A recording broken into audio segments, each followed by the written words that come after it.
Mazuma Boxing back with another video. Alright guys, let's talk about the situation that's going on with Deontay Wilder and Alexander Povetkin. Alright, if you guys didn't know, or if you guys already heard, Alexander Povetkin had failed his drug test as Deontay Wilder had predicted. Because I remember him being at a press conference and he was talking about how a lot of heavyweight champions, or a lot of heavyweight contenders, or just like heavyweight fighters in general, a lot of them are on steroids, and that's why he's going to pursue that test every time he gets into the ring, because he talks about how he's a clean fighter and how he wants this to be a clean sport, just like how Mayweather approaches the game. And you know, Povetkin didn't want Wilder involved with the fight at first. He said that he wanted some labs out in Russia to do his test or whatever. But then eventually he fed into it, and while he took the test, he had tested positive for some shit that began with an M. I could not pronounce it. And what it's supposed to do, I think it's supposed to open up your lungs. That way it can increase your stamina or whatever. And you know, with that happening, Deontay Wilder said he was very disappointed. And he said that he wants his money and that Alexander Povetkin is a coward. And I totally agree. I believe he's entitled to that money because of all the hard work that... See, this is the thing.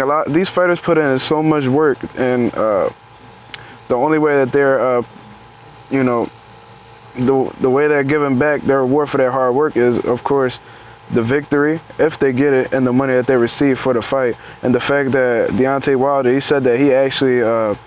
put on some weight for this fight, because you know on Wikipedia it says that Wilder usually weighs in at like 215. I'm not sure if that's true. He said that he was coming in weighing 236, so that's like you know, that's like an additional, I don't know, 21 pounds that he gained for this camp, I'm assuming muscle.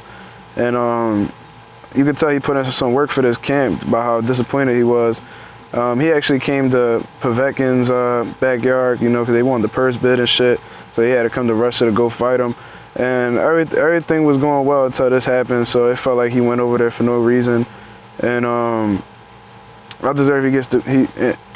believe he deserves to get paid. I think this should come out of Povetkin's pocket for ruining a big fight like this. And I do believe he is a coward, because you know I don't endorse PEDs. I don't endorse anything that isn't normal for the body to go through. And with this going on, the WBC has granted Deontay Wilder a voluntary defense. And what I don't think is being answered is Alexander Povetkin, is he still the mandatory for Deontay Wilder? If so, then I believe Deontay Wilder should just vacate that belt, because I will refuse to represent a company that will give a man that's on performance enhancement drugs another chance. I don't give a fuck what nobody says. That's absolute bullshit. Ain't no way that this man is gonna be on, I'm not even gonna be on performance enhancement drugs and then given another shot for a title after he had been caught with 2 samples. It's absolutely bullshit. I do not endorse that. And if I was Deontay Wilder, I'll vacate that belt and just move on to better things, because you already got the name, and you weren't the one that had been chased out of your belt. You did it for a solid reason, and you'll still have my support because of that. You not on that Canelo shit. You did it because you believe in fighting in a clean sport, and you refuse to fight people who they're getting title shots for fighting dirty.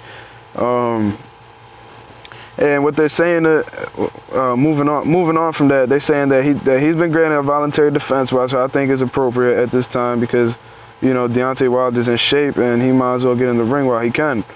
And they're saying that they're in talks with Deontay Wilder facing Chris Arreola.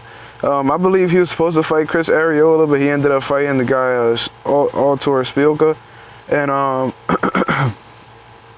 but I think about it is, you know, Chris Arreola's a vet. You know, he's been in there with Klitschko. You know, he was champion.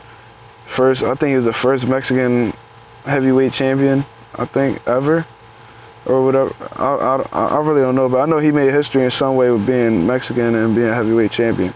And you know, he kind of fell apart. You know, Bermain Stavern took his belt away from him. They fought again, broke his nose pretty bad.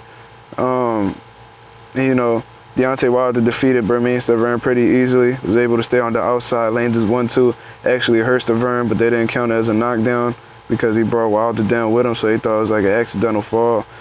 You know, that could have been the knockout, and his ratio could have still stayed at 100, but you know, it just didn't go that way.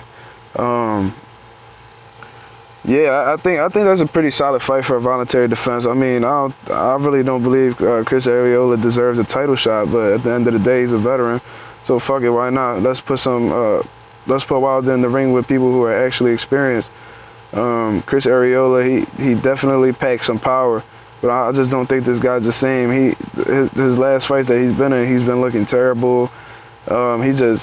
They say he says he has trouble going into the gym. He doesn't seem too dedicated. I heard an interview where he said he ate too much pizza. You know, he's just not dedicated and barely in shape for his fights. I think Wilder will hurt Chris Arreola pretty bad, but fuck it, it's gonna be what it's gonna be.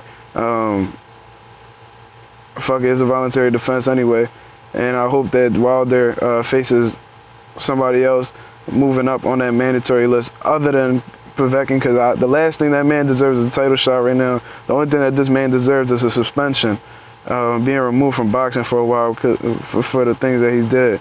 And I believe boxing needs to start making examples out of these people. I saw the guy Butte, he tested positive for PED. It's like all these guys are getting caught left and right, getting caught, and it's like little is being done about this.